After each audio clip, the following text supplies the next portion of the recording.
এরকম ফটোকে আপনি কীভাবে এক ক্লিকের মাধ্যমে এরকম করবেন, এরকম করার জন্য অবশ্যই আমাদের সাথে থাকবেন। আপনারা পুরোপুরি ফটো এডিট করে শিখে যাবেন। আমার ভিডিওটা দেখার পর আপনার অন্য কোনো ভিডিও দেখার কোনো দরকার পড়বে না।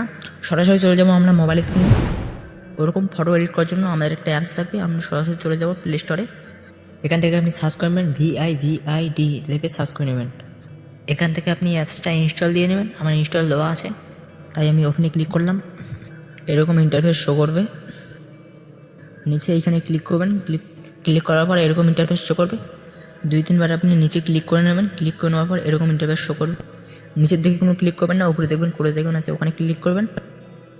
এরকম ইন্টারফেস শো করবে। তারপরে উপরের দিকে ফটোতে ক্লিক করবেন। পারমিশন যাচ্ছে, পারমিশনটা অ্যালাউ করে দেবেন। এখান থেকে আপনার মোবাইল গ্যালারি ওপেন হয়ে যাবে। এখানে যত ফটো আছে সবগুলো এখানে শো করবে। এইখানে করে যায় এখানে ক্লিক করবেন। ওখান থেকে আপনি ফটোটা চয়েস করে নেবেন, আপনার কোন ফটোটা আপনি এডিট করতে চান। ওই ফটোতে ক্লিক করবেন। ক্লিক করার পর এরকম ইন্টারফেস শো করবে। এখানে কিছুক্ষণ লোডিং নেবে। লোডিং নেওয়ার পর আপনার পুরোপুরি ফটোটা এডিট হয়ে যাবে।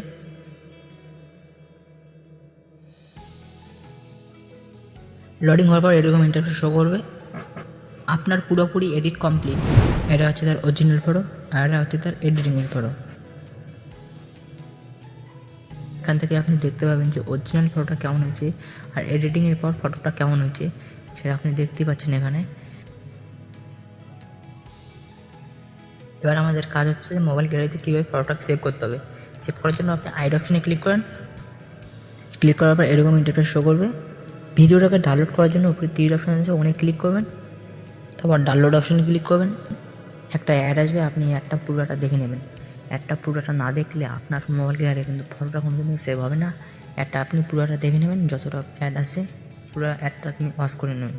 ওয়াচ করার পর আপনার মোবাইল গ্যালারিতে অটোমেটিক ফটোটা সেভ হয়ে যাবে। যদি আপনার এডিট করতে কোনো অসুবিধা হয় তাহলে অবশ্যই আমাকে কমেন্ট করে বলতে পারেন। আমার এই ভিডিও থেকে যদি আপনি কোনো কিছু শিখতে পেরেছেন তাহলে অবশ্যই আমার চ্যানেলটা সাবস্ক্রাইব করে আমাদের পাশে থাকবেন। এরকমই নতুন নতুন এডিটিং ভিডিও দেখার জন্য অবশ্যই আমাদের সাথে থাকবেন।